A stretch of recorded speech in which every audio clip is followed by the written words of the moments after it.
It all starts now.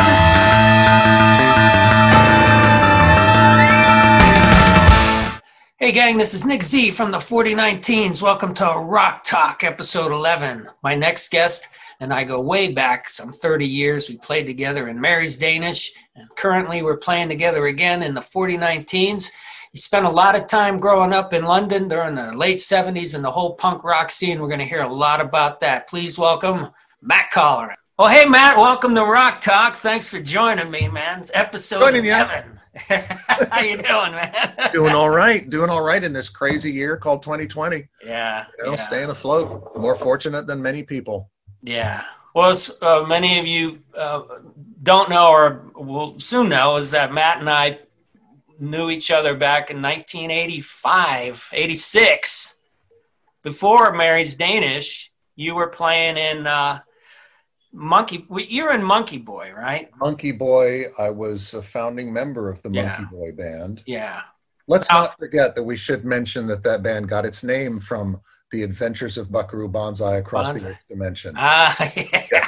Very important. Yeah. Actually having a Buckaroo Banzai conversation with somebody the other day. Yeah. Now I'm trying to remember.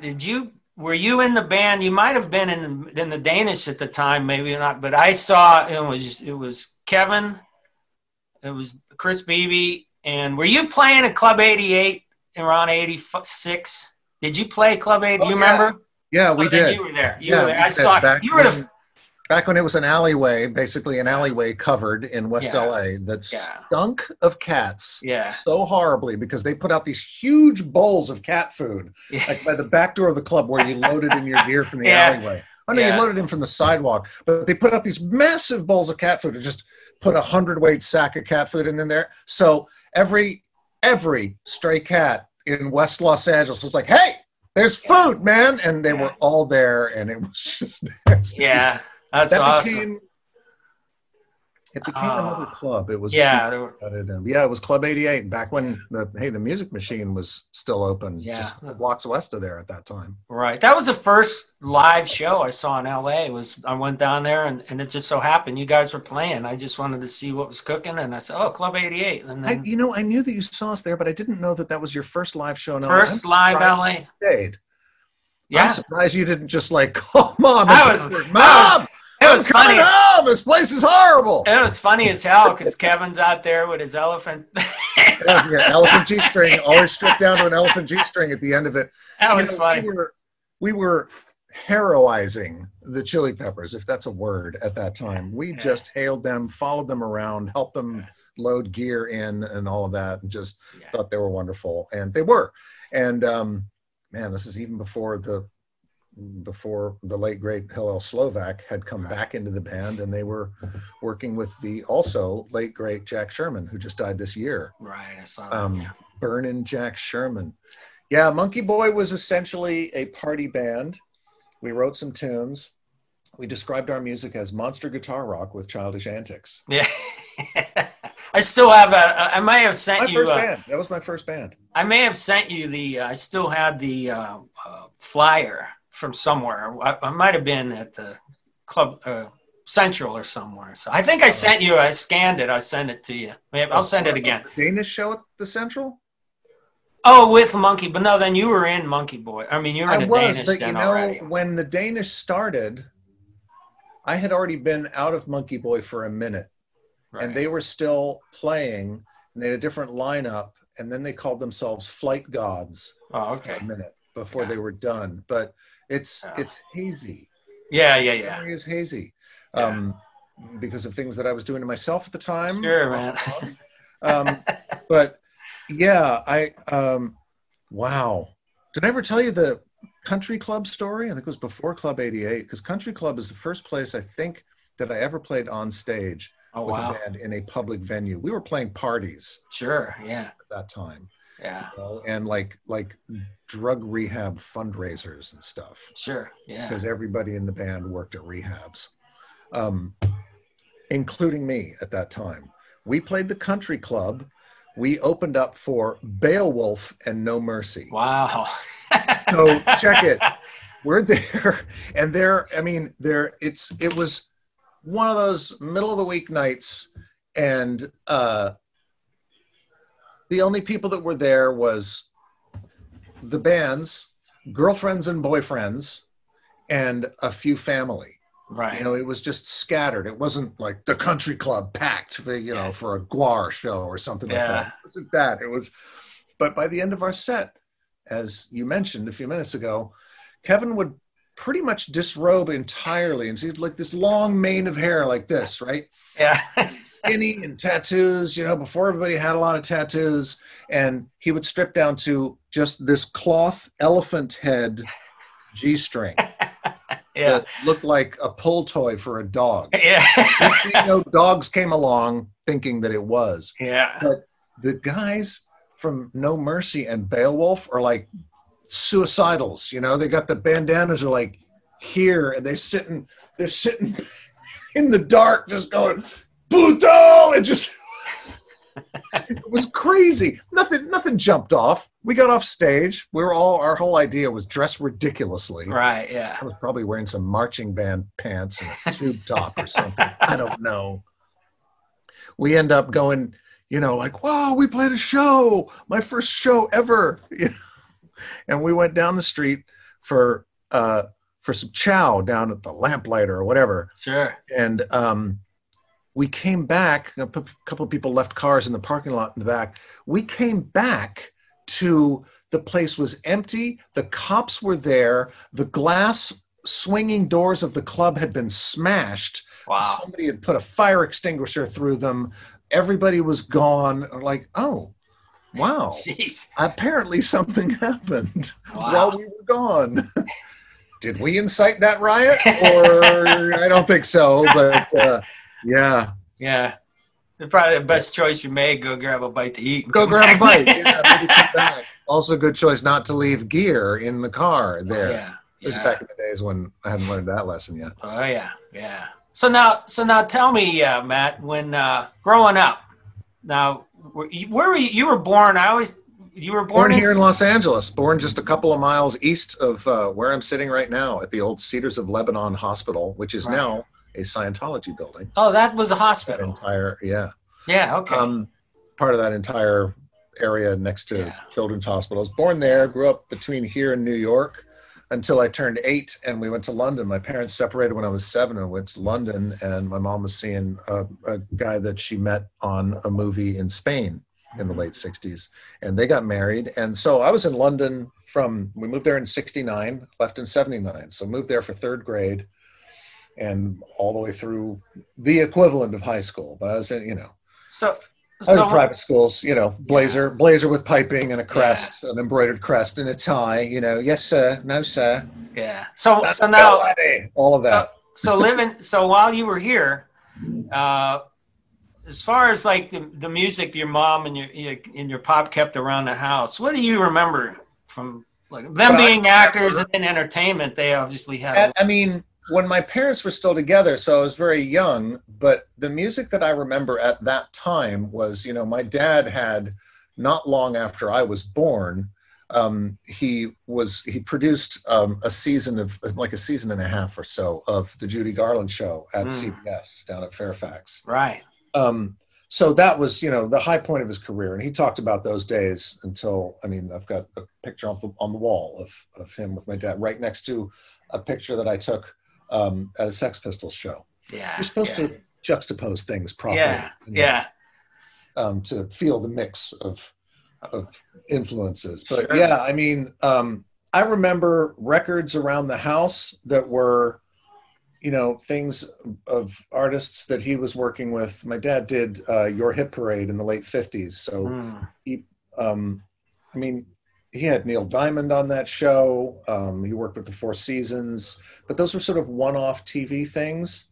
I'll back up to the game nobody ever wants to play with me sitting around a coffee table is, what was your first concert? Right, yeah. I saw the Beatles at Dodger Stadium in 1966. Wow. So nobody wants to hear that. Yeah. Are you? And I'm, altered for life. And you were saying that previously in our conversations, your pop used to take you to a lot of You would go to a lot of different. Oh, yeah. I mean, for years after that, we moved to London, and my dad was still in New York for a while. When we moved to London, we were all living in New York. Yeah. We moved there, and my sister and I were in school. She's 2.5 years older than me, and we would come see him a couple of times a year on school holidays. And then he moved back out here in '74. And I think the first spring that we came out here, he was still staying down in Downey in a house that he owned, but then sold to his sister. He was staying there before he got a pad in Hollywood.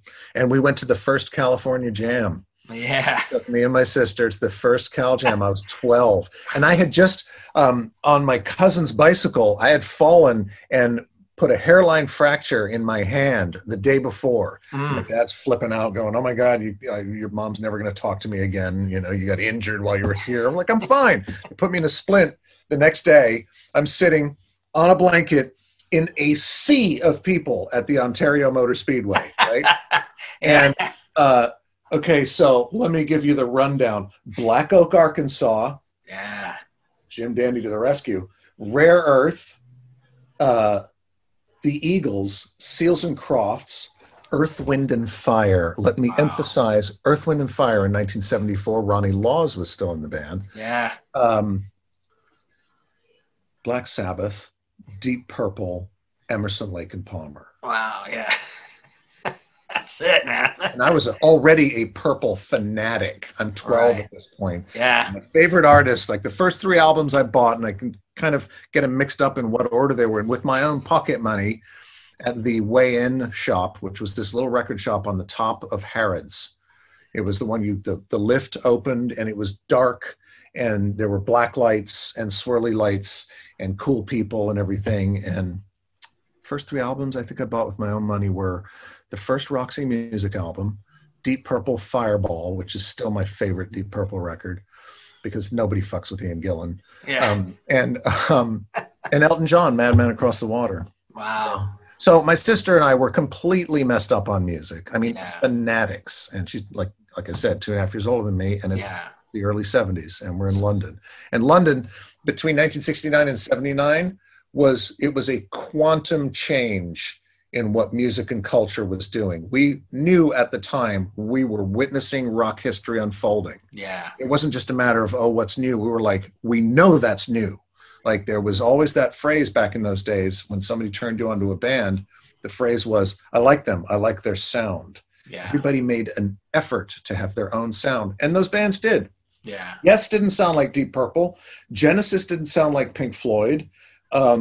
There was all the Top of the Pops fare, the one-hit wonder stuff. Wizard really didn't end up sounding like ELO. Yeah. And Elton John didn't sound like David Bowie, but there was this cross-cultural thing. T-Rex didn't sound like The Who. I remember loving T-Rex and these kids at school making fun of me like, why'd you like it? Why'd you like it? Do you like his hair? The Who are much better. The Who was like the hooligan music that I loved and still do. And I know how you feel about The Who. Let me ask you then, when we're going to jump back to you in England, it was you, your sister, and your pop went to he took you to see the Beatles. Well, no, actually, or was it my cousin, who is still around, my cousin Kathy, his oldest niece, his sister's first child. She was in high school, and she and her boyfriend at the time took my sister and I. Now, if you ask my sister, I think apparently like a couple of days later, she got to see them again at the Hollywood Bowl. Oh, so wow. Nobody wants to play that game with me about who was your first concert. My sister's always got the up on me, man. Yeah, yeah. So tell me a little about that. How old were you again? I was 5. It was their very last tour. The last tour. And so they were almost kind of done. And I've looked up, there are those archives of exactly what gigs they played where, the real fanatics put that stuff up. Yeah. And I'm pretty sure that it was 66 tour. Right. Because I'm pretty sure that I was 5. I may be wrong. It may have been a year before when they came through, but I have to look at what the Dodger Stadium dates were because I know that it was there. And Dodger Stadium was, I don't know if you've ever seen a show at Dodger Stadium. Okay, for the Beatles, nobody was anywhere but in the stands. Yeah, I've seen the photographs. No. Yeah, nobody was seated in the field at all. That was not the vibe. Yeah. The bandstand had like bunting around it, and it was between the mound and home plate. Yeah. And there were like just like this sort of semicircle of just those narrow lean back Sennheiser columns, like nothing. Yeah. Like no PA to speak of at all, right? Yeah. You couldn't play, you know, House of Blues with look, I'm dating myself there. Yeah. You couldn't play a small club with the PA that they had. It was ridiculous. And they were probably piping no it. PA. Yeah. Even if you had a gigantic present day PA, you wouldn't have heard it, because I've got to tell you, and the hair stands up on my arms when I describe it, I have never heard a sound, because there has never been a sound before or since like the sound of Beatlemania when you were sitting right in it. Yeah, man. It was like standing behind a jet taking off for 20 minutes, because they played for about 20 or 25 minutes. And I tell people that, they're like, what? What a ripoff. No, you don't understand. Everybody was in seats in the stadium. Nobody on the infield except for the Beatles on this little thing, you know, backing up and doing the bow after tunes and everything, which you didn't hear because there was this jet blast in your ears, right? And around the rim of the stadium, arms locked together and facing the crowd, was Los Angeles Police Department. Yeah. Right? And then, like, obviously, somewhere off of the side, Brian Epstein just going, this is going well, you know? And then 20, 25 minutes and they were done. Otherwise, it would have been a riot.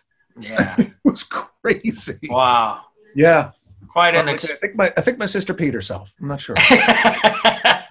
Quite an experience. I probably did. Yeah. That's cool. That's quite an experience for a 5-year-old kid. You're right in the middle of this going, what in the heck is going on here? Eye of the storm. Yeah. Right. So then now you said you were about, how old were you when you moved to the UK? You guys? We moved, I remember, it's pretty easy to remember because we went there for the first summer that we went there. You know, I finished second grade in New York, and the day after, my birthday's in June, and the day after my 8th birthday, we got on a plane and went there. And my mom was shooting a movie, and we had a rental house. We had a few rental houses in London all the way until, for a couple of years after we moved there. Right. But I went there for the first part of the summer. She was shooting a movie. Then I came back to the East Coast and went to summer camp for a minute, and then went back there. And third grade was when I started. And they had this weird, like, 2-hour daylight savings experiment going on in those northern latitudes in England at the time. It was weird because I was 8 years old, and my mom mapped it out how I was going to get to school. And I walked in the dark, sometimes in a pea super fog at 8 years old, to the bus. Who would send their kid, their 8-year-old little cherubic looking fucker, you know, alone anywhere now, let alone in the dark in London to get on a bus or a tube train? Yeah. Yeah. Now I'm jumping quickly back to New York. Now, was that when you guys, your mom and you were there you're getting a ball signed by Mickey Mantle? Oh, yeah. Yankee Stadium. That was before you guys. That was, I think it was 1967. Yeah, you look. Oh, yeah, I know. I was 6. I know my teeth are missing. That picture's out in the living room in the shrine. Yeah, that's in the Mick Shrine. I know. Pretty cool, man. I've had people like Kevin Pyle. We were talking about Kevin Pyle. The first time he came over to my house after I got, like, you know, stuff set up in a previous pad, you know, he just comes over and he's looking around. He got within like 10 feet of it, and he walks out and he's just like, oh, what are you doing? Yeah. Still have the ball, though. Wow. It's too bad that my dad like hung it up with a pin and sprayed it with lacquer like the next day. Yeah. That's not what you do anymore, because it's kind of, you can't really see the signatures to Matthew Best Wishes. And it's the only signature on the balls. It's all faded, and it was knocking around in a box and was moved back and forth from Europe to here and everything. Nowadays, you wouldn't spray it. You'd put it in one of the display boxes. Yeah, a little box. That's what people did back then, I think. You'd see it. Hey, I got a piece of Yankee Stadium, and I got a couple of pieces of turf from the old Nice, man. That's awesome. So now you're in the UK here. So you're 8 or 9. In the UK, I'm 8 years old, and I'm going to school. I'm going to, you know, I'm missing my dad, and I'm an 8-year-old kid. I want to play with cars and read comic books and stuff, and like we rented houses, and then my mom finally bought a house when I was 11. I think it was when I was already in a second school. It was the same kind of school, but in England at age 13, you change schools, at least back then. Whatever kind of school you're in, there's like a stop and a new start at 13. So essentially high school. Right. Yeah. And I went to boarding school for 3 years of that. And then 3 years of that? Yeah. Yeah, 3 years of that, and then 2 years of the end of, well, it's like 5 years of it. So boarding school for 3 years at 13 to 16. With a burgeoning need for rock and roll and everything that was changing at that point. Rock in England at that time seemed like it was what you were able to access if you didn't have money and emancipation to go running around and seeing gigs. It was pretty much, you had to be in front of the television at 7 p.m. on Thursday nights for Top of the Pops. And Top of the Pops was hilarious because it was goofy people like loosely dancing in a studio audience. And the MCs of the show were BBC radio DJs. Right. So they had that ridiculous pukey radio delivery, and they were hideous dudes. Yeah. Like Jimmy Savile. Right, I remember seeing. Now we know how disgusting he was. Oh yeah, Tony Blackburn and Ed Stewart, was that his name? Stew Pot, they called him. Yeah, so they were the guys that were the MCs because they had BBC gigs, and it was at the BBC, but it was all lip sync. Right. It was the song, but then lip sync, which was fine. I didn't really care. Yeah. I want to see T-Rex doing Telegram Sam, and you got to see. Sometimes it was the actual debut of a song. So, when the first time I ever saw David Bowie or heard David Bowie or even knew of his existence was all in the same moment. Right. When he was on doing Starman. Yeah. And the next day at school, I was already like the kid who people kind of bounced the music stuff off of. 9 or something. Or 10. Yeah. We're in assembly, about to sing hymns from a hymn book, Yeah. The guys were like, "What'd you think of that bloke David Bowie last night on Top of the Pops? He looked like a girl, didn't he?" And I distinctly remember saying, I thought it was amazing. Yeah. It was, yeah. So now, you were most of the guys. Was your school? Were you in like an all guys school class? All boys school from first grade all the way through high school. For 2 years in New York, I was at an all boys school. Oh, okay. And all 3 of the schools that I went to there were all boys. Yeah. There are girls in them now. Yeah. So then you were more into those kind of bands as opposed to say the Who, and which you were still into the Who, but you were listening to all kinds of different stuff. I was listening to all kinds of different stuff. I remember, like, you got what you could get. Yeah. Exactly. Like I said, when you don't have money yet, you got an older sister, you borrow her records and you fight over it. Yeah. What kind of records did she have? I would find cassettes that my stepfather had made on his little Philips thing, and I would sort of commandeer that. And I remember he had a tape of Sticky Fingers. Oh yeah. And he had a self-made tape that he made that had Revolver on one side, or was it Rubber Soul on one side and Revolver on the other side? Yeah, I mean, mid-period. Rubber Soul and Revolver being an A and B of the same album, essentially. Yeah. Or part 1 and part 2. My sister and I were essentially into the same kind of stuff. Same kind of, yeah. Yeah, and like I said, everything was unfolding. I was way into Chicago, early days, way into them, to the point where I drove my family crazy about it. Yeah. Still love them, particularly the first album. Yeah. But, there was just there was a lot of stuff that happened, having a mom that was in the business, both parents in the business, the people that would end up in our living room for drinks or around our dinner table, it's a mind blower. Yeah. But at the time, it was just my parents and their friends. It didn't really faze me. But whenever I met a rock star, it was a big deal. Yeah. And I remember there was a woman named Sue Yelland that my mom worked with. And she was a wardrobe lady.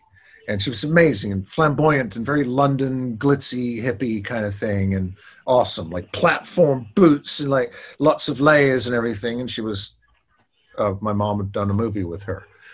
My sister and I came downstairs one evening, and Sue Yelland was there, and there were a couple of big cards on the table. And our parents were like, "Do you see what that is?" I'm like, no. They were invitations to the premiere screening of Born to Boogie, which is the movie about T-Rex. Yeah. Right? And we were like, what? And Sue had brought them over. And our mom said, "You two are going tomorrow night." Not being taken to it, like stuff them in a cab outside the front door and off to Soho, to this little, streets of Soho are this wide, a little screening room that had like a cocktail bar thing right in the front, and paparazzi and limos and people stuffed around. And we're like scurrying under people, and they're fan kids like, "What are you doing?" We're squeezing by, and we've got the tickets, and we're just like, whoop, and we're in. Yeah. And there's June Bolan and Mark Bolan and Ringo Starr and Harry Nilsson and Elton John. And my sister told a friend the day before at school that we were going. And her friend was an equal Elton John fanatic. She said, "Oh, you've got to give him these." And gives her, this is when Elton John was at the height of his flamboyance. Yeah. It was like, I think after Don't Shoot Me, I'm Only a Piano Player came out, right? So it was after that, but before Yellow Brick Road. Right, yeah. She gave her these sunglasses that were plasticky and cheap, but they said Zoom. And the O's are here, right? Plasticky and cheap. And walks up to Elton John in this crowded lounge cocktail bar right before everybody's stuffed in there. And she goes, and he just looked at him like, "Oh, thank you." And we go in and we watched the movie, and that was it. It was, Ringo was in the back cracking jokes throughout the whole movie out loud. Yeah. Yeah. Oh, that's pretty wild. It's crazy. She got to, I had a surgery on my feet the following summer. So I was laid up in bed, but she got to go. My dad was over visiting. She got to go with him down to the set when they were shooting, that movie that Nielsen did, Son of Schmielsen or something. So she hung out with Ringo. Oh, wow. She was like 13 and hung out with Ringo and Harry Nilsson on the set. Oh, man. I didn't get to do that. I was sitting home with casts on my legs. Yeah, my sister was a massive Bowie and T-Rex and JoJo Gunn, and she was early on the tip of Iggy and the New York Dolls. Yeah. She knew what was right, what was coming, bubbling up from the underground in other countries and everything. But like I said, things were changing fast and furious. I went to boarding school, and I saw a notice on a bulletin board of somebody who was unloading some records, and I bought my first Genesis album from a guy who became a good friend, and just all that stuff. I needed a headspace. I needed to escape. I was in boarding school. It was horrible. Sure. Yeah. And then, a couple of years later, my friend said, "Hey, come listen to this." And it was, and I still have this copy on this label, and nobody's ever getting this out of my hands. Pulls me into his sixth form study when we didn't have, we had study hall, but when you were an upperclassman, you got your own little room where you could, put the kettle on, and you had two roommates, when study was, it was at college level at that point. Sure. Comes in and he goes, "Listen to this." Oh, man. Oh, there. Wow. Look at that, man. Woo-wee. Yep. Holy cow. And, my entire attitude changed. Yeah. I was appalled. Yeah. I was appalled. And I remember the first time I heard Straight Outta Compton by NWA many, many, many years and lifetimes later, I had the same feeling. Yeah. I was absolutely stunned and appalled all at the same time, and impressed. And just was like, okay, that's incredible. Wow. So you were right then. So what was that, 76? I think that 76, and then I got out of boarding school. Luckily, that was already planned for me to be getting out of boarding school, because the scene that was happening in London at that point. That by now I'm 16, I can go out. Yeah. I mean, even prior to that, though, my parents were really lenient. Before I went to boarding school, you know, it was if a couple of the older kids were going with us, you know, and here's money for a taxi home from the Rainbow in Finsbury Park or whatever, you know, at small theaters. I saw Bowie on the Aladdin Sane tour. No parents with us. Yeah. At Earl's Court. And I saw a ton of stuff because I had an older sister and she had older friends, and it was just cool. Yeah. And parents were cool with it. You know, we begged, and sometimes it was like, nope, you can't. That's a school night. Sure. It was all of that. But saw Elton John in a small theater.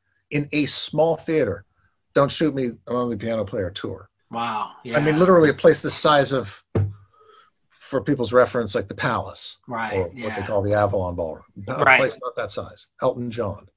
Wow.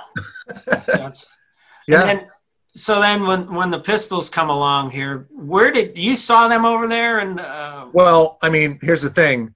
Can't really take that picture down. It's very raggedy and it might fall apart.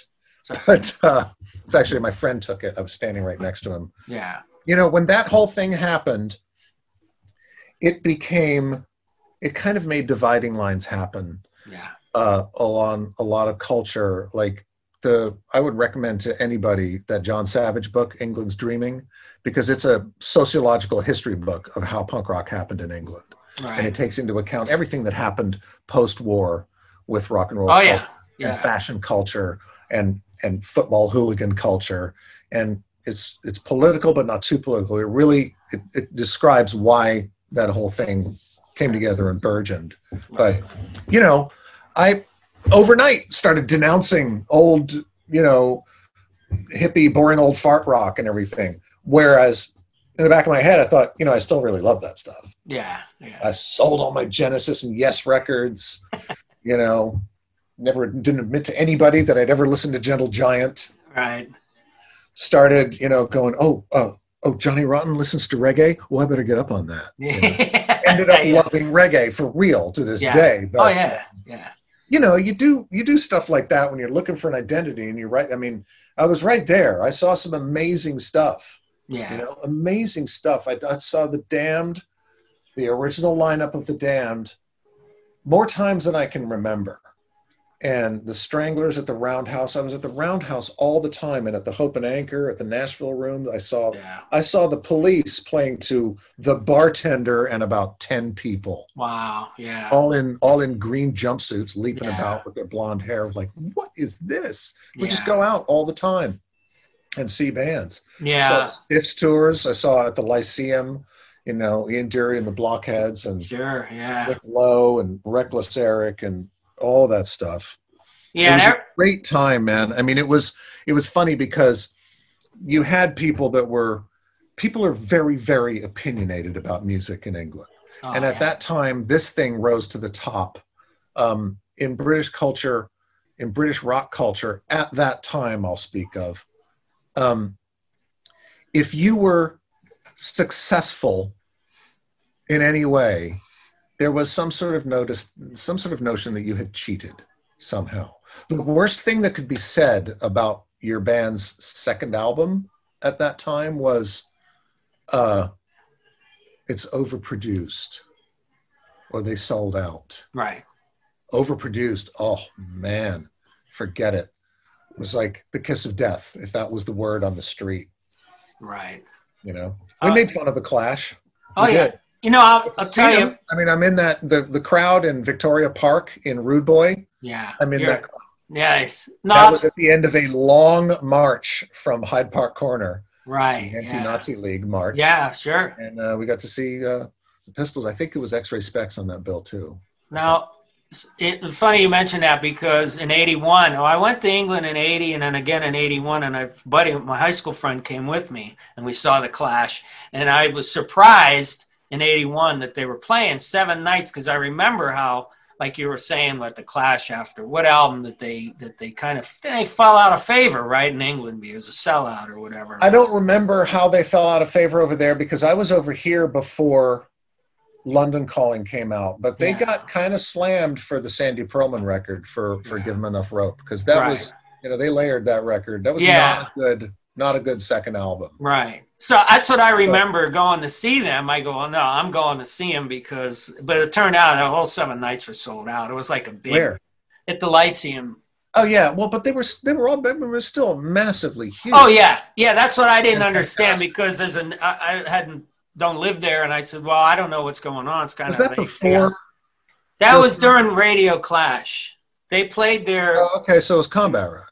No, it was in between. Between Sandinista and Combat. Sandinista and Combat Rock. So 1981. Was it before or after Joe Strummer freaked out and disappeared? And I can't remember, honestly. I'll have to look that up. Yeah, he went to Spain for.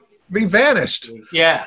He didn't call anybody. That's a good question. I'll have to see when that was. But I was just curious because I told my buddy I said, hey, let's go. And he's like, yeah, sure, man. And we went. And we didn't know what to expect because I go, well, are there going to be people there? Because I just remember there at that time being such a big, like you said, music creates, you know, people, and all of a sudden you do one thing and that they don't like, your bulk of your fans don't like, and they're after you, you know. So, but whatever it was, silly, but it was forgotten because that place was nuts. And I wish I could have gone all 7 nights, but we were just of course, couple kids would sell something just so we had a little extra dough to get a Eurail pass. Yeah. So we were staying at the youth hostels, and everybody hey, I'll buy you selling that umbrella? Cool, I'll buy it off you, or I'll trade you this and that. The big English wooden umbrella, you know, with the wood, whatever. But anyway, so now, how long were you so that's around. So around 80, you said you were back in New York? I moved back. I went to University of Pennsylvania in 1979. Right. Yeah. You know, there's one thing I want to say about bands like The Clash. We made fun of them just because they were glum. We loved them. Yeah. But, you know, we just like to, the whole thing back then was go out to a gig, you know, and you go to see a band like the Pirates or, you know, the Buzzcocks or whoever, or you just go on a night, we're going out, we're going to go see this, or we don't know who's playing kind of thing. Yeah. And the whole thing was stand in the back and talk shit about bands. Yeah. I didn't even play guitar yet and I'm talking shit. Yeah. You know, it's ridiculous. Yeah. But the thing to remember about bands like The Clash, who they reinvented themselves musically all the way through their career, and they did that because they wanted to. The choices they made musically and on the records that they made, they did that because they wanted to. Yeah. I respect an artist's choice to do, you know, what they wanted to do at the time. Right. Hopefully that's the case, and they're, you know, the strings aren't being pulled too much by corporate people, but you know, you just have to look at it that way. Although it's difficult to let Emerson, Lake and Palmer off the hook for Love Beach. Well, now the one thing with the Clash was with Sandinista, I remember, was that they were fighting with Epic because they wanted to. It might have even been earlier, London Calling. They wanted the album priced as one album instead of three records and two. So that was pretty double. Yeah. And then Sandinista, I forget which was one of those records, but they got into a big beef with their label. I remember about that kind of stuff. So, and that was pretty cool. We were like, oh, wow, cool. You know, but I remember being kind of an idiot when London Calling came out, just going, well, this is infectious and everything. And then like I flip it over and then Clampdown comes on. I'm like, yeah, okay. That's what I wanted. I wanted a Clash album. And that's ridiculous because you can't argue with that record, man. Yeah. That record started the 80s. Oh, yeah. In the best way. Yeah. You know? Geez, what else I'm trying to think about from back then? One of the things I used to learn from how you talk about your sister, my sister used to read NME and Melody. Was a Melody Maker? Melody Maker Sounds and NME. When I was at boarding school, I already, you know, you could have, your newspaper delivery subscription. They would bring the papers every morning. Yeah. And different kids would have, the money off their books that their housemaster held, and it would be put into an account. And this little weird kid would get the Daily Telegraph, or this guy would get the Observer, or this guy would get the Times, or, then there was the tabloid newspapers, which they invented in England. People get daily news from these horrible rags. Yeah. Oh my God. But I didn't really care. I would just kind of read somebody's cast off paper later in the day. Yeah. But every Thursday, me and my friend Nick Claxton and Jonathan Gibbon and Paul Sharp, we were rabid it was kind of every term, like, okay, you're going to get the sounds. Okay, I'll get the NME and you get the melody maker. So we didn't double up on it, Yeah. But those would be every Thursday morning. We would dive on them when they brought them into the schoolroom, because that was our, man, I mean, that's where you got it all. So now when you come in, you're what is it, University of Pennsylvania? What is it, or Penn? Yes, I went to the Pennsylvania of Univania. So now you're there for a year. So now, okay, so this I went to New York. What year is that around us? 79. 79. 79, I went to Penn. So now you remember now that you're back in the States, one thing I vividly remember in high school was how punk rock came in, and how what they term classic rock now and punk. There were two different schools, man, until people figured it out. So I was the punk rock at the time. I was in Philadelphia, and it was 1979. Yeah. And Bruce Springsteen had just put out Darkness on the Edge of Town. Man, there were kids that were from deep New Jersey, up and down the Shaw, Yeah. Man, it was the boss. Yeah. Oh yeah, sure, man. Especially when I ain't mad at the boss, but every day after class, I come to the dorm and somebody's pounding on the run, Yeah. I'm in there and I'm wanting to put on, in the city, or Ahmad Khan's. How did that go about with your friends and stuff? How were you convinced? Did you get it, people? Well, because very quickly, I'm in the school cafeteria. I lived in the Quad, which is the old building that takes up like 5 city blocks in West Philly. And it's like security gate, and then you're inside. It's so big, there's a Frisbee field in 2 sections of it. Wow, yeah. And that's where I lived, and the chow hall was up at one end of it.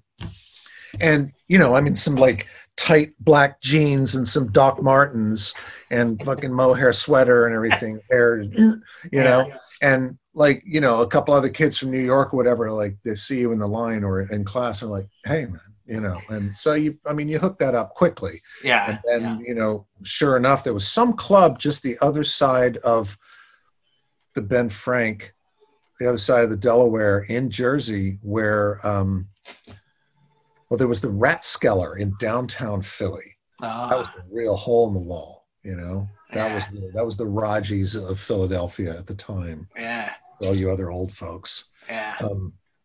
But across the way in Jersey, there was a more kind of disco-y kind of setup club. And we saw the Jam there. And I mean, by saying saw the Jam, I mean, we were elbows on the stage seeing the Jam. Wow. So Setting Sun's period, like third album. Yeah.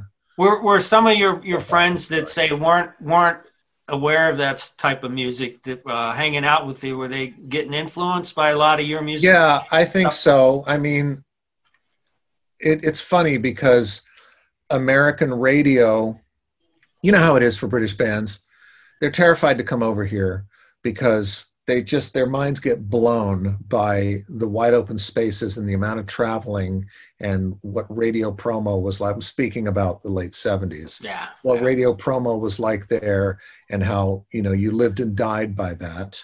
Everybody wants to go on the Beatles lesson of, we're not going over there until we got a number 1. Well, that wasn't a problem, but they were adamant at the time. That's the story. Right. Brian Epstein told him, you're number 1, or I think George Martin told him, you're number 1. Like, okay, let's go.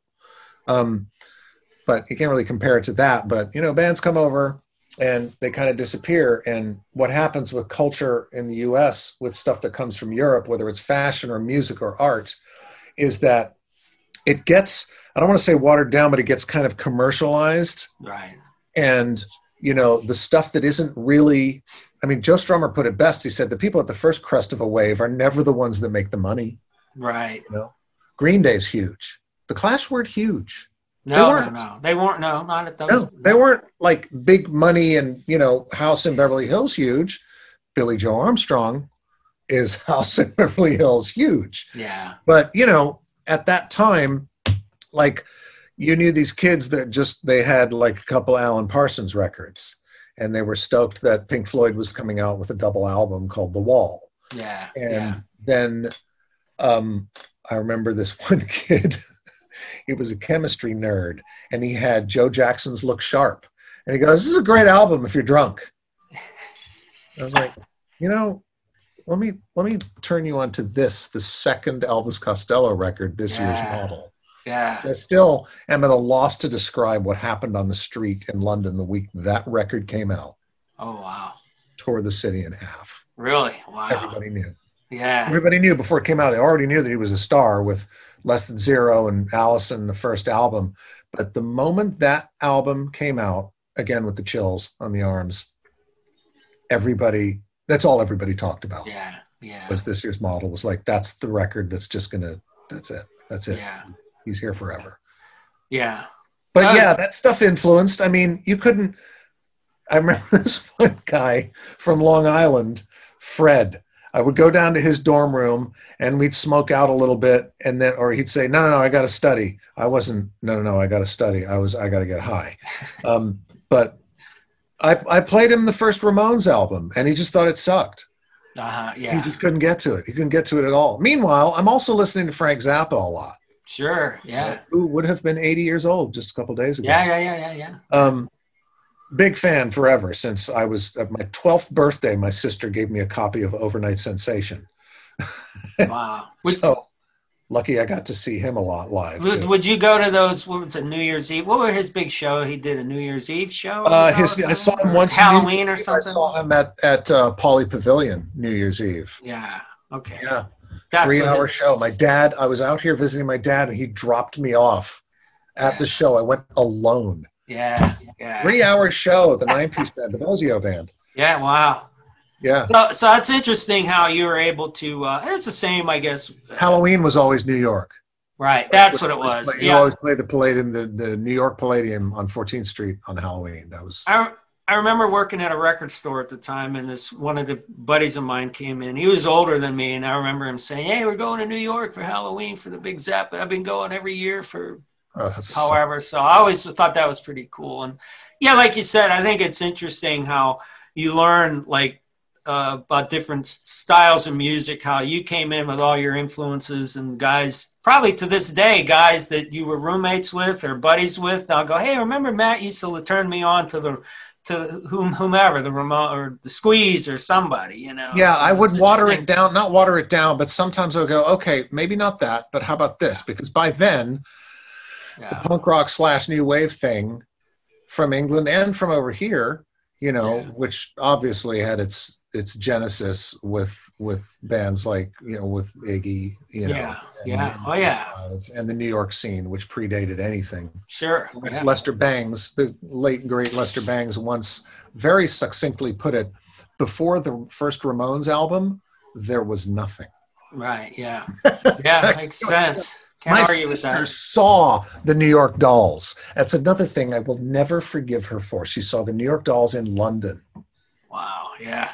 Yeah, at Biba, which was this big, extravagant Art Deco clothing store, multi-floor on Kensington High Street, I think. Yeah. Somewhere in there. And like potted palms and wide open marble spaces and, you know, sconce concealed lighting and everything. There was a lounge in the top floor of that place called the Rainbow Room. Oh, and man. she saw the Dolls. And I remember seeing the cover of their first album going, this is shit. What is this? They all got socks stuffed in their trousers and everything. I didn't know. I didn't know, but at the same time, she had Raw Power, and I remember the cover of Raw Power scared the crap out of me. Those pictures of Iggy, I was like, oh my God. And then I put it on, I was like, this is amazing. Good stuff.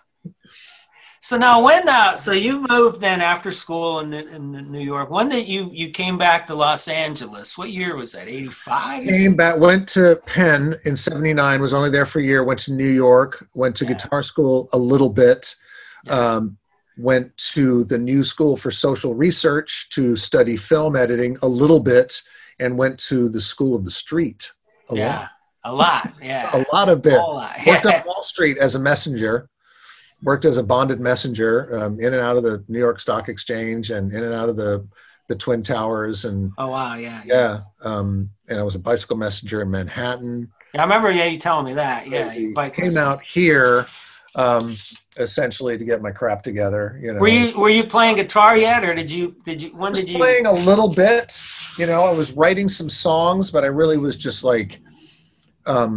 I haven't come far since then, those days, but I had my first electric guitar I bought when I was out here one Christmas when I still lived in New York. I bought it at a pawn shop on Vine Street that I think just recently closed. Oh, yeah. Across from where Amatron was. I remember I bought my first amp, first guitar. It was a solid body Epiphone Strat copy. It was red with a black pickguard. It was hideous. And I didn't know anything about how to keep a guitar in tune or anything. It was crap. I don't really remember what happened to that guitar. Right.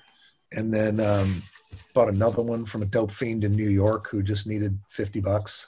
Right. And I said, how about 45? He goes, no, I was really thinking 50. Yeah, yeah. It's a denomination issue. Yeah. Needed 2 bags, not just 1 bag and some change. Right. But I really didn't start playing, you know, sitting down and trying to do anything playing with people until that band Monkey Boy. Until about like late or 83. I went into a rehab. I had been in a detox rehab, and there was a guy in there named Gary Hoffman. It was this cheery dude who owned a pawn shop with his dad in Lawndale or somewhere down there. And he was way into guitar, and he had a guitar there, an acoustic guitar there. And then when the whole staff and my parents said, you need to go to this long-term place, I was terrified, right? And I was 22 at the time, 21, 22. And as a perk, this guy, Gary, said, hey, I'll bring you a guitar, man. I'll drop off a guitar for you there when I get out of here, and it'll be cool. And I go, and I'm terrified of going to this residential 9-month treatment program, which I stayed in. But, you know, I was out of sorts and all this, and I hadn't even thought about what he said. And then one day I'm sitting there right after I got there, and this guy walks by. And he goes, hey, somebody dropped a guitar off for you, man. It's behind the technician's office. And I was surprised because I had thought, yeah, he's going to bring me a guitar. And then this guy walks back a few minutes later, and he goes, I just looked at it. It's a Gibson. It's a 60s Gibson. It's badass. Wow. Yeah. And that was Osh. That's how I met Osh. Oh, wow. Uh-huh. Yeah. Yeah. Who's now married to my sister. Yeah, sure. Yeah, and it was a 60s Gibson Dreadnought, super nice. And, you know, later on when I got out of there, I went down to see his pawn shop that he ran with his dad. And you know how most pawn shops are usually like pretty much crappy electric guitars and crappy acoustic guitars, and then maybe a couple of nice pieces up on the wall. His place he specialized in acoustics. Like there were hummingbirds and J160s and, you know, stuff that didn't look like he wanted to sell and everything, but I thanked him for it. Ash and I learned to play, was sitting there like, here, let me see. I got this thing to show you. Oh, let me see. Like we would sit in this big, like communal shower that they had in the men's dorms. Yeah. Put 2 chairs in there and just sit down and play because the acoustics were awesome. Yeah, yeah. And then towards the end of my stay there, I gave that guitar to, I loaned it to somebody else who had been in the house there with me, but he went out and got loaded and got high, and he died. And the guitar was gone with him. Right. Yeah. Obviously, he sold it for drugs and everything. But sure. I remember trying to make amends to that guy, Gary, because he didn't give me that guitar. He loaned it to me. Right. Yeah. I contacted him like a year later. I was like, man, here's what happened. He's like, don't worry about it. Right. That thing would be worth so much money now. It was just dry and perfect neck. Oh, man. Yeah. Beautiful. It was like a slope-shouldered Dreadnought. Man, it was cool.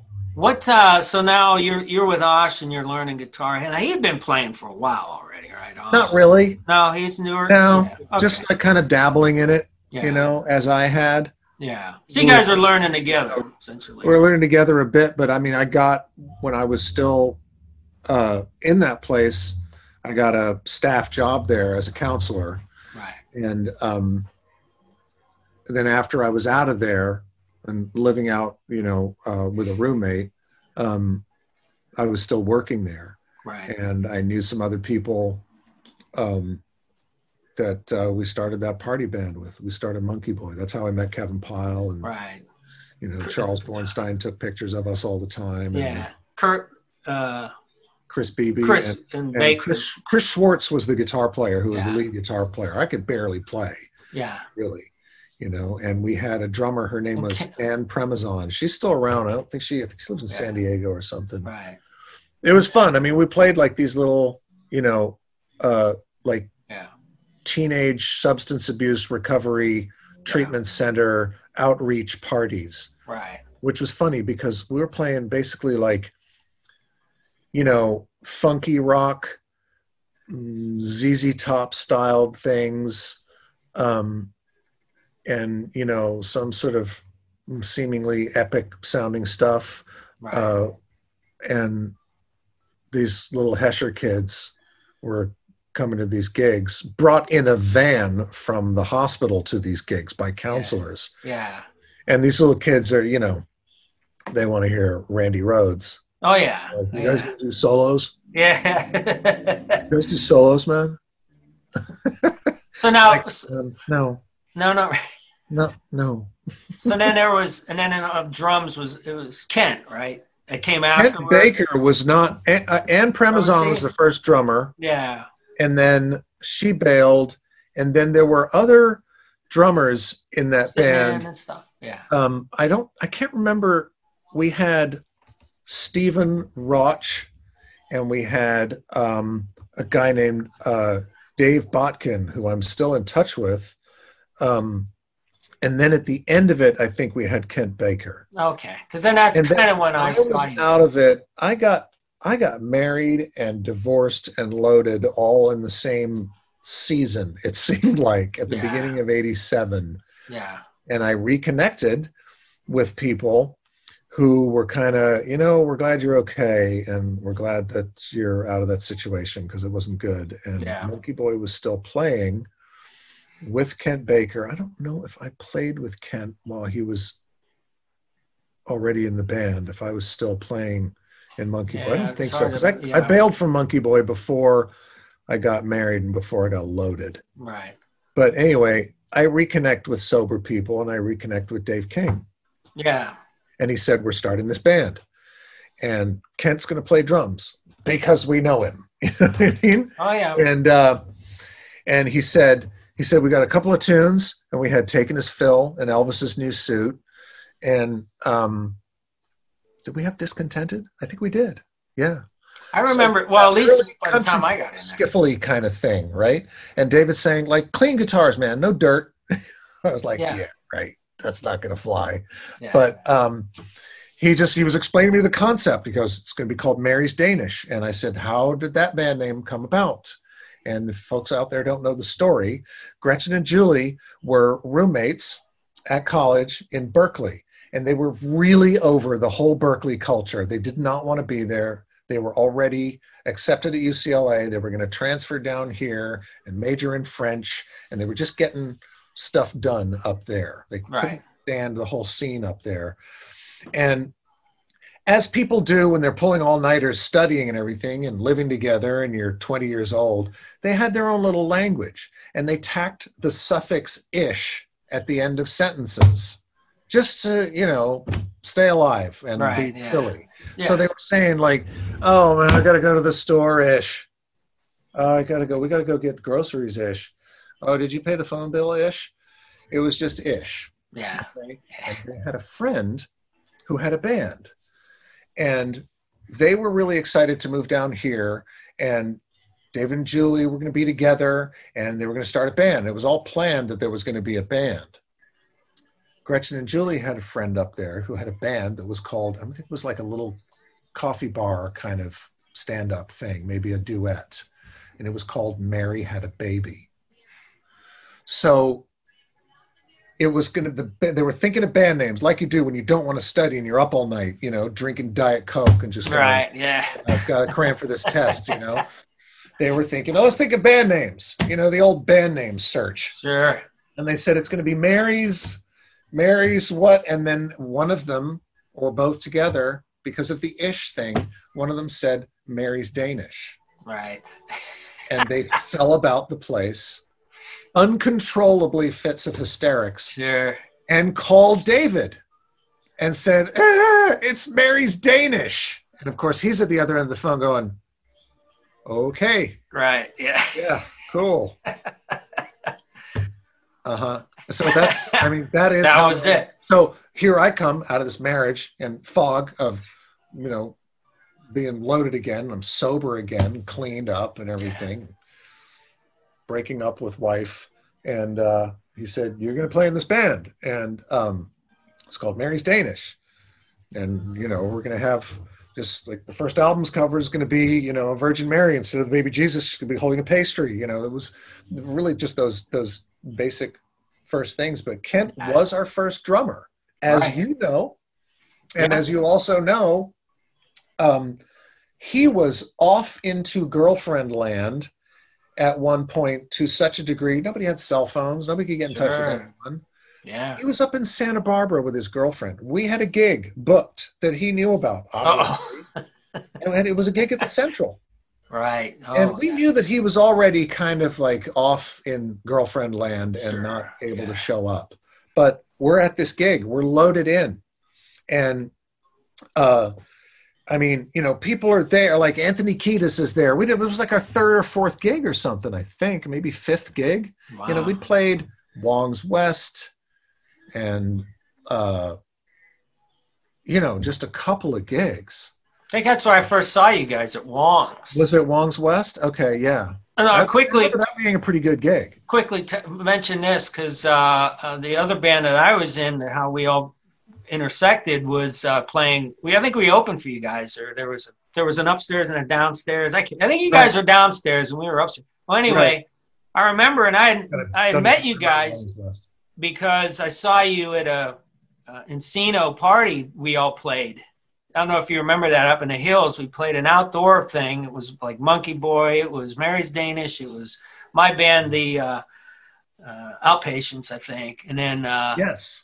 But anyway, I'm sitting. Whose house was that? That was at the was it somebody's daughter was having a birthday party? It was at one of the Geffen's sisters' house. Yes. It was her birthday party. Dad, the father. Yeah, it was a birthday party. It was kid's 16-year-old birthday party, and we played that. Oh, my God. I wonder if there are pictures of that. I barely remember that game. Wow, I wish that would be cool. The Central, we're sitting there at the bar. Kent is not showing up. He's not calling anybody. Nobody knows where he is. We got to go on. We got to load up and play in 10 minutes. And Gretchen and Julie are just shaking. I'm having a ginger ale at the bar. And they walk up. They're like, what are we going to do? What are we going to do? I said, we're going to fucking play. Watch my right foot. That was it. That was it, man. And we played it. We killed it. Yeah. We played Merle Haggard, The Bottle Let Me Down. But the Gretchen and Julie changed the lyrics to Tonight the Drummer Let Me Down. Oh, no. Well, it's funny. Minutes later, after that night, he called us all the next day, or he was roommates with people in the band or something. And, you know, he's just hangdog look. And he just kind of said to all of us, I realize I'm not in the band anymore. We were like, you're correct. Yeah. And then we went, hey, Nick. Yeah. Well, what's funny is at Madame Wong's, you guys were all sitting there, and I came, oh, hey, guys, I hadn't really known you other than that party. And so I just say, hey, nice to see you and stuff. And I'll never forget. Huh? Was I a dick? No, you were cool. Okay, now I always remember I'm standing there, and from the side, your mom walks by. Oh, she was at that show? She was at that show. For you guys who were tired, mom, of course, Lee Remick, the wonderful actress. And so I look over, and it took me a minute because, wait a minute. You're like, hold it. What's she doing here, man? And I go, Lee Remick rocks out, man. That's cool, you know. That's funny. I don't remember that. Yeah, and that's how I do remember after you were in the band, and we'd, I think, gotten some K-Rock airplay and some stuff was happening, or maybe not yet, but stuff was happening, and we played a show at the Whiskey. Right. She was there at that? Okay. Yeah. Yeah, because I never forget that, because I didn't know at the time. Some friends of hers. Yeah, and I look and I see your mom there. She was being nice. And it was cool. It was pretty neat. I was like, wow, this is cool, you know. So, but anyway, then that's how I was, like I said, I didn't really know you guys that well other than that party. And then Jonathan was managing all of us, I think it was at the time. And then Jonathan Schweid, yeah. Before the Atomic Communications days, before the John Switzer and Gabe LeConte days. Yeah. So I've run into John Switzer over the years. Have you? Yeah. I was working at Todd AO. It was like, I don't know, mid to late 90s. Yeah. I'm sitting there on an ADR looping session in the studio next to the mixer, you know, talent out in the room, ADR director is out there. And I just hear Matt Colleran, and I look around, and it's John Switzer holding files and tapes and stuff. I'm like, what are you doing? He goes, I'm sound editing. Oh, wow. Hey, man. It was really cool to see him. He was great. That was during, now I remember we recorded at Radio Tokyo. We recorded the album at Radio Tokyo, but the early demos, did you record the early demos? No, you guys did the first demo. With Kent. The second demo I did, because I always remember this. We were at both of those times were with Rudy Guess. Rudy Guess, yeah. And Rudy's gone, you know. Yeah, years later I got to stay in touch with him. Oh, really? His when he was playing with Carole King, man. I mean, see, my friend Leah worked for Carole King, and I said, hey, wow, I saw Rudy. I said, hey, just tell Rudy I said hi. He won't remember me, but I said one of the most funnest recording sessions ever was with Rudy, because he made you so comfortable, you know. He was great. I really enjoyed that. And to this day, I always say that those lessons. Tiny little garage studio. Yeah. Not even enough room for amps. We played through. We had Tom Schultz Rockman on our belts for the crunch tone, you know. Yeah. I still remember that.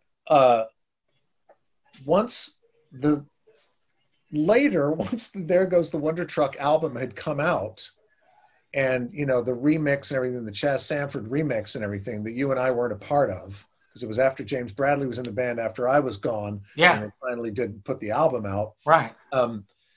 And Ken Fusion was still playing the demo version, probably.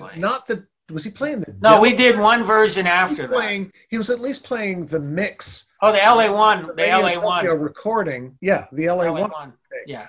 And I don't know if it was Lisa or somebody who called him up and said, hey, you know, there's a mastered and mixed album out now on Charisma. Can you play that? And apparently he was just like, I broke this band on the radio. I'll put the version on that I want to play. Oh, no.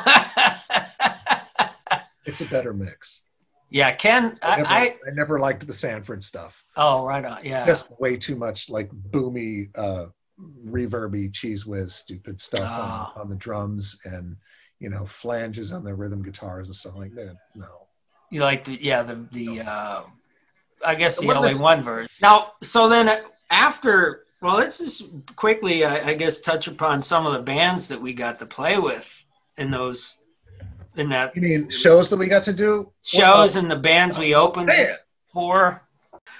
I remember Celebrity Theater. We got to play with Pandora's, Dramarama. That was a great show. Easter with Mike Ness was playing with them. He was that on that same bill? Yeah, Easter had Mike Ness sitting in. Right, Easter. That's right. Yeah, yeah. I think that's when Chris Hoy, who folks don't know, took a lot of pictures of the Chili Peppers in the early days, when he was pals with them and he could just jump on stage and run around with a camera. And I've got a great picture of Hillel that I just sent to Alan Johannes the other day. And he was like, oh my God, I can't believe you have this.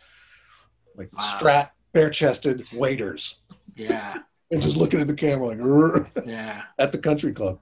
Go ahead. Yeah. I think that's when Hoy became pals with with Ness.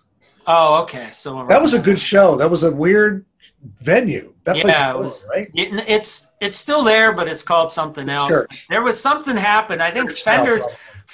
Now I remember what happened was Fender's burned down, and they didn't have a place to play, and anybody in that South Bay area. So somebody put it together, and we were asked to play along with all those other bands. That was the reason, I think, why that show went down. And that was stuff like that doesn't really happen. Fenders couldn't have been burned down at that point. Here's why something happened. Here's why I know. Because Fenders was my last show with Mary's Danish, either Fenders or the Roxy. Oh, you know what it was called then? It was called the Clown Room or something. We played down there. It wasn't Fenders. And I remember Fenders. that because I remember the Fenders show was terrible because I was really loaded. We came from up north. We did a show. Whenever you talk about Mary's Danish with Wagner, he'll mention me at that Fenders show. At the Fenders show. It was no bueno. Right. I think you might have already been gone, and we had a woman playing drums with us for a moment. I never played with James Bradley until the reunion thing at House of Blues in '99. I guess I know. Yeah, I just. But yeah, that Celebrity Theater show was great. I remember.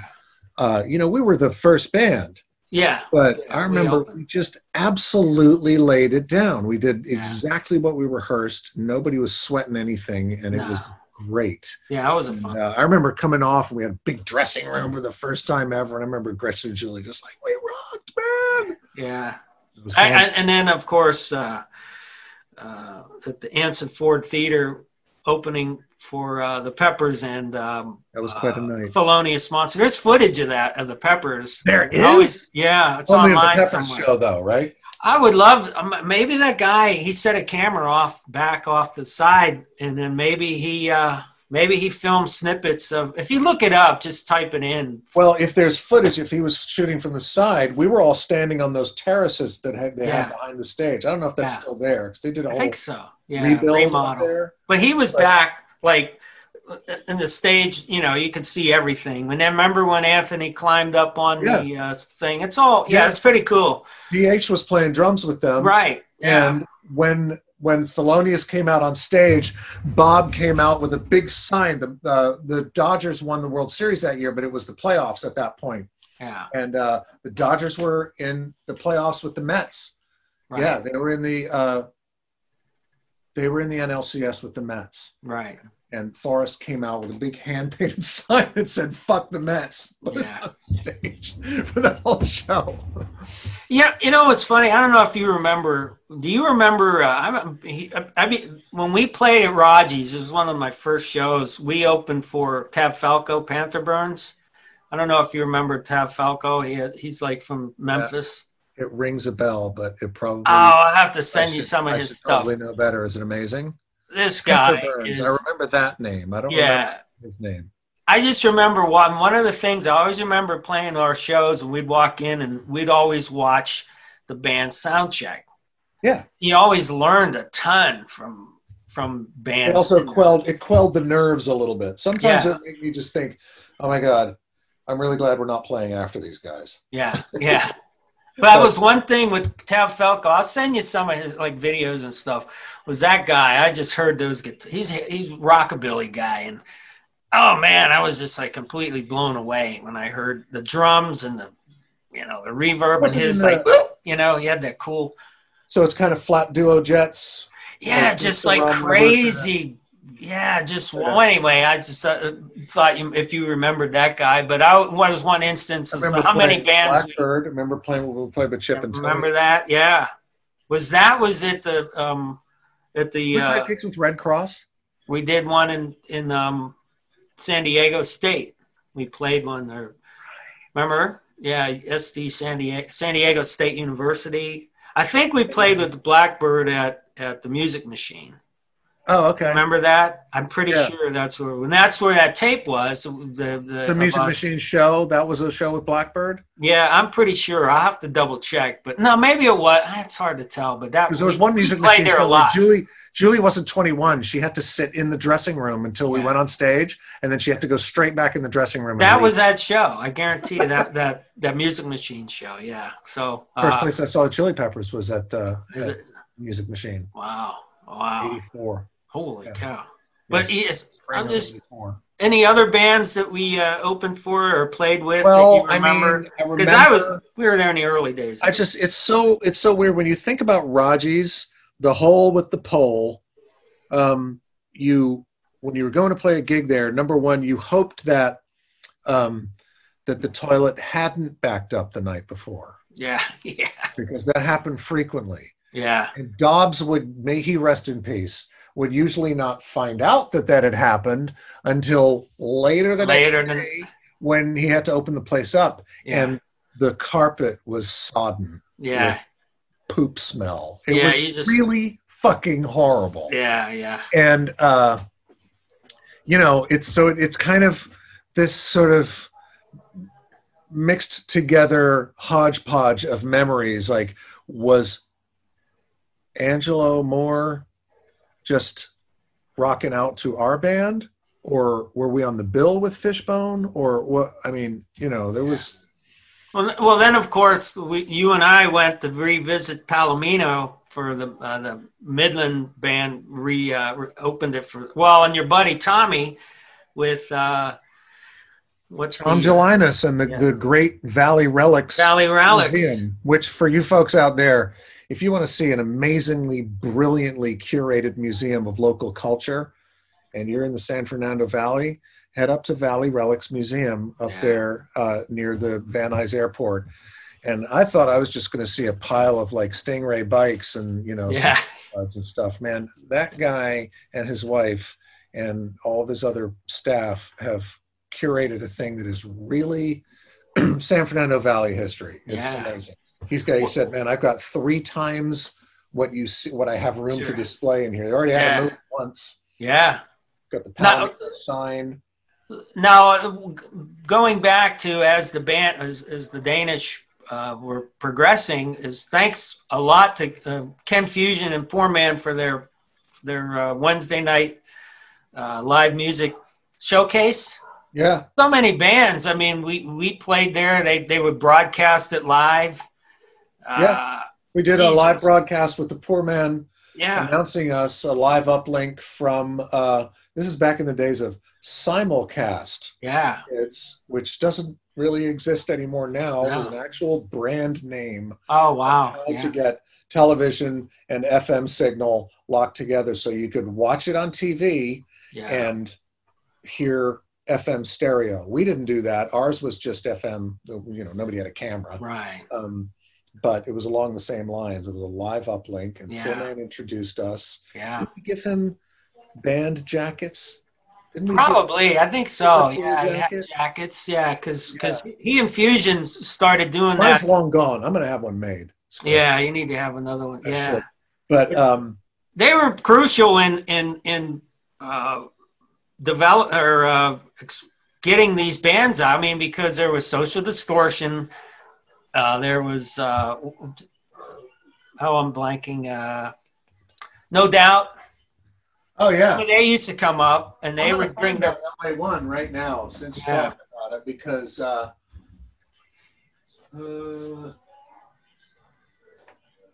where would that be? Because that was an excellent representation of what was going on there. I've got 2 copies of that. Oh, I have a break wrapped one. Oh yeah. Look at me. I got. Who better keep this for posterity? Someday this might be worth millions. Let's not forget, we are side 1, cut 1. Cut 1, yeah. There it is. So that was awfully nice of Ken to and Hoi Polloi talk back. Wow. Leonard's closing bookended. Yep. Yeah. So there's John and all the guys. Lenny. Yeah, there's Pazza with blonde hair or some weird shit. But I thought that was pretty... it's just gray like the rest of us. Yeah. Thomas Paine. Yeah. Yeah, I mean, those folks back in those days really did champion local scene, you know. Jed and Freddie, not quite as much. Dusty, a little bit more. She gave us a shout out a lot. Yeah, I remember that, yeah. For some reason, Rodney never really grabbed on to Mary's Danish. No, I don't remember him. Which is weird, because not only did we have a female singer, we had two. Yeah. And, you know, he likes the girl group thing. I don't know. Yeah, he never, I don't recall him all right. digging us too much, but for whatever reason.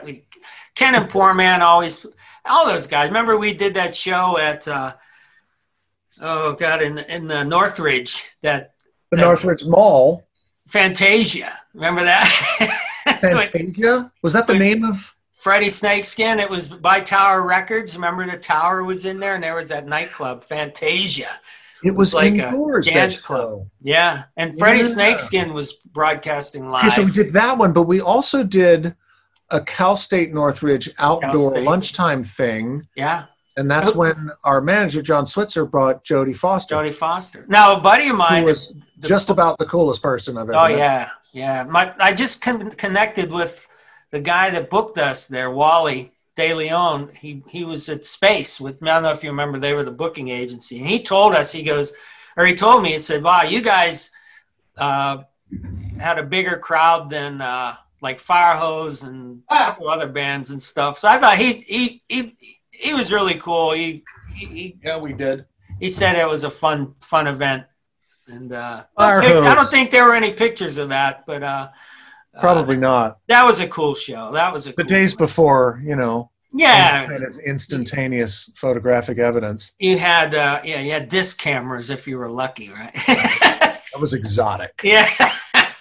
You had an Instamatic 160 or something. Yeah. Lingerie was a place where I never had a good show in any band. It's kind of interesting. Yeah. I don't know why. Yeah. You know, it was just like that place. I mean, let's not forget, our first gig was at FM Station. Yeah. I think I saw you guys. I may have been at that show, but I know we played. We played there. No, I didn't. We played there once at our first show. No, I don't. We played there once. I remember. And it was like a Tuesday night, and I remember walking in there, and there was like David Carradine was standing in the middle of the floor. Mary's Danish played there again? Yeah, we did one time. I don't remember that. Yeah, we did. Yeah, you guys, I know, are talking about that, but I'll have to look at my thing. I have video. We played there. Test tape of that first show. Wow, that's awesome.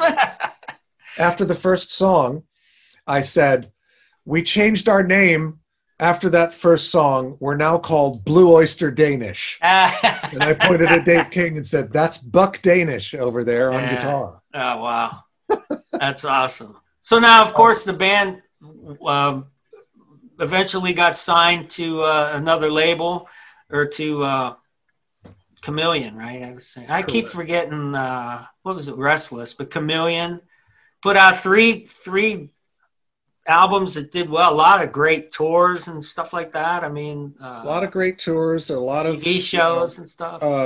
Chameleon was the first album, and that was what was then at the time a very rare one-off deal, a one-album deal. Oh, okay. People like to lock people in more at that time. After you and I were out of the band, and James Bradley was in the band, and they did the second record, they were on Morgan Creek. Okay. Right. And that's where I think that Morgan Creek put out the EP prior to that as well, which was the EP where they did Foxy Lady. Right.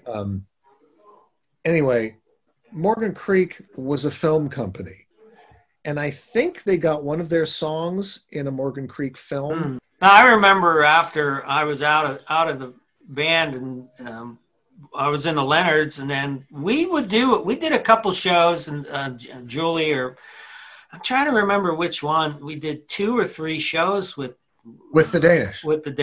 And then I think it was one that I was still in the band. UCLA, maybe. I think. Yeah. No, it was one of them was at a Palomino show. Yeah, Palomino, the that Green was like Door. The only time I think I saw the Leonards. Yeah.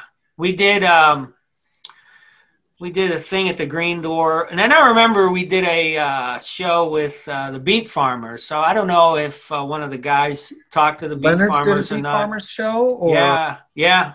Oh, Yeah, we if there's a band I miss, yeah. If there's a band I miss on the West Coast of the United States, yeah, that's the band. Yeah. So I don't know if one of the guys in the Danish mentioned us to them or something, but that was probably because Dave King grew up with those guys. He grew up with those guys. He grew up with Raleigh.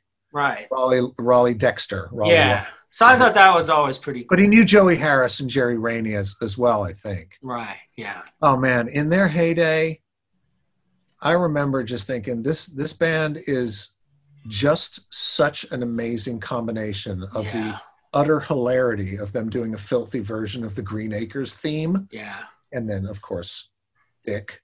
Thing. They were an eye-opener. You know? Yeah, an eye-opener. But then he would get back behind the drums after pouring beer all in through his entire clothing. Yeah. And then they were the most incredible all-American two-guitar band I've ever heard. Oh, yeah. I've ever heard. And I'm going to say this, you folks out there can tell me it's blasphemous, but at their peak in that mode with Dick behind the drums and them playing their shit, that band flattened Tom Petty and the Heartbreakers.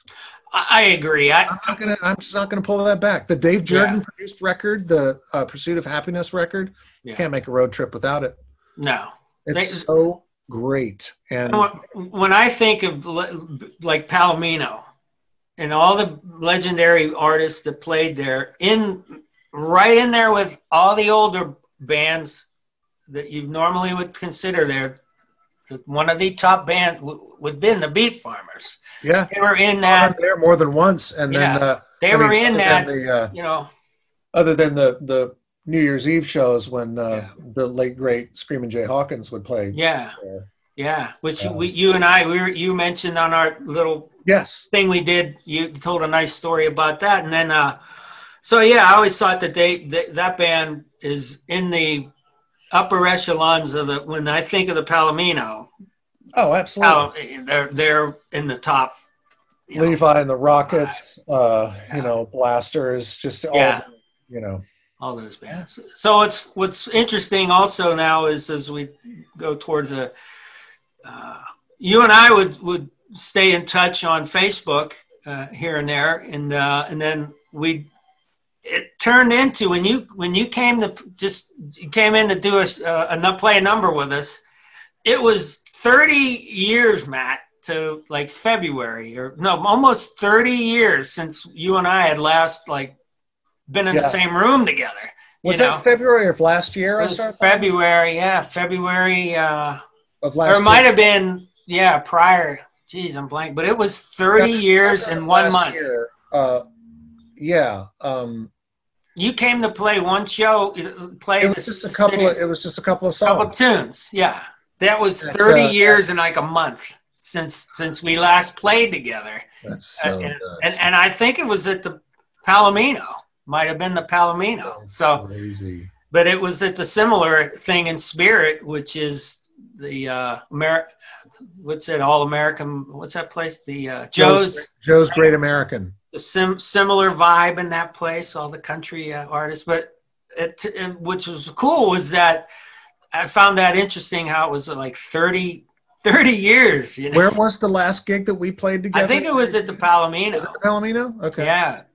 I'm pretty sure. I'll have to double check. But and that was like in 70 or in 89. And then we played it must have been 2000 or 2019. I'll have to check it out again. But it was 30 years in a month. Yeah, people are throwing decades at me like that.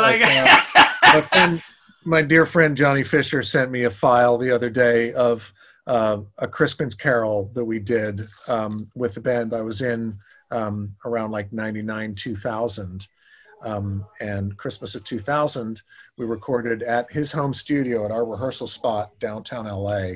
We're down like the kind of Rampart division where a couple of guys in the band had a house rental, and that's where we rehearsed. Oh, right. And we recorded not I Saw Mommy Kissing Santa Claus. We made it I Saw Mommy Neckin' Santa Claus. Now, that specifically was because, and we had Natalie Woods, who I don't know where she is, but she sang backup in the band, essentially like co-lead with the lead singer. Yeah. But we had a line on Rodney playing us on one of his Christmas shows on the radio. This is still, I think this is still in K-Rock days. Yeah, 20 years ago. Yeah.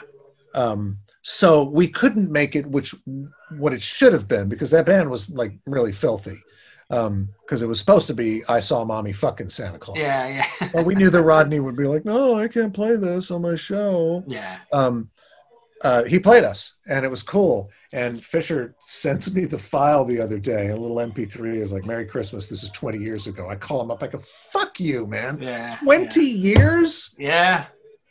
No, I take that. And I went to see you guys down at the gasoline, the garage. Oh, at the garage. Yeah, I saw you guys play down there. Because Natalie and I worked together. And that's right. She goes, I'm in this band, and then said, who's in the band? And then she met. That's right. That's how you ended up at the show. Yeah. So I came down. Natalie, what happened to Natalie? She was so gorgeous. Yeah. I can find. I have to see where she's around. Person. I'm sure she's still in town. She's a fabulous person. I always got the idea that maybe she'd move back to New Orleans. I'll have to. She was a beautifully sweet person, man. Once Virgin Records. Left the West Coast, I lost track of a lot of people, so I would stay in touch. I'll have to find out if she's still in town or not. You're right. Maybe she went back home. She possibly, So, but yeah. So that's at the garage. Were we all in the? You're in black suits. Yeah, black suits and the same tie. Fisher found the same tie for all of us. Yeah, we went down. Huh? Except Tony, our singer, and Natalie. But the rest of us wore. Yeah, you guys all were in like black suits and ties. Yeah, we went down to across the street to grab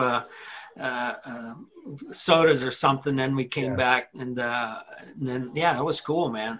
But and then remember after that band broke up, like the Vines or the Strokes or the Hives. No, it was the Hives. Yeah, they got big on that. It was like that hyper octane soul power, garage soul power kind of thing, and they all wore the same suit and everything. And I remember friends just going, "Hey man, this guy stole your vibe," blah, blah, like relax. They've been a band for 10 years in Australia or something. Right? Yeah. We stole. Yeah. Well, it's fun now. Well, it's great that now that we're able to play again some couple decades later. I love playing the winery gigs and everything, and all the gigs. I just love playing with you guys. And it's funny how time, like when I played with you, when we played that first time in many years, nothing really. I still remembered like looking over, and I remembered all of the what's the nonverbal communication and stuff that we used to do. Oh yeah, and your nuances and everything like it was when you announced it at that show. I'm gonna play with this guy for 30 years, man. Here we go. Yeah, and it was as if time had stood still. Yeah, so it's a blast having you in this thing, and we're having fun, and that's what it's all about. And then once we. I always say once the air raid sirens clear, the old clear sound, the sirens or whatever, we'll get back to having some fun. So, hey, Matt, yeah, it's going to be great because we're at that point in our lives where we're not trying to, stuff ourselves in the van and go assing about the country or anything. Everybody's got lives and kids and jobs and, you know. We always say it's like our car club or it's like a golf team or whatever they have where we do stuff. Everybody has their things. Like this is what we do. So and we get the joy of playing in front of people. So it's hopefully I'm staying oiled. I think I am. I don't think I'd played much at all before that first afternoon of rehearsal before playing that first gig with you. But I look forward to seeing you in person and rocking with you again soon. Yeah, man. Well, hey, man, thanks for joining me on Rock Talk, man. I like the Rock Talk. I showed up. I thought we were going to talk about geology. You said Rock Talk. I was going to be gemstones and stuff. I don't know. I don't know. What's this guy doing? All right, man. All right, man. Take care, man. Talk to you later. Again. All right, buddy. Bye-bye.